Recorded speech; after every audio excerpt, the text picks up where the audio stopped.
Pajjiżna m'għandux statistika li tipprovdi informazzjoni dwar il-problemi kkawżati bil-lob.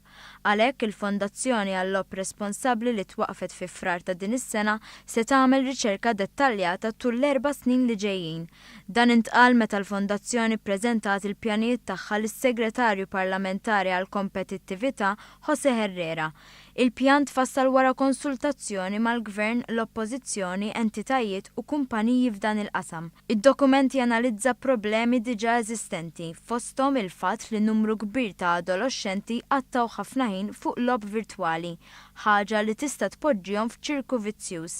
Il-Fondazzjoni għandha l-ħsieb ta' kampanji edukattivi fl-iskejjel, it-twaqqif ta' support line u ċentri ta' għajnuna għal dawk li diġà qegħdin fil-problema.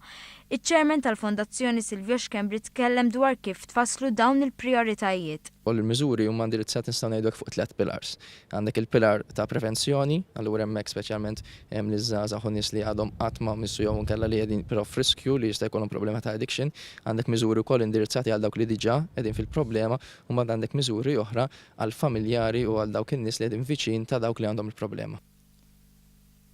Iċ-Chairman tal-Awtorità tal-Gaming Joseph Kuxkieri ddeskriva l-Fondazzjoni bħala l-vettura li se tilħaq l-aspetti soċjali li huma diffiċli biex jintlaħqu.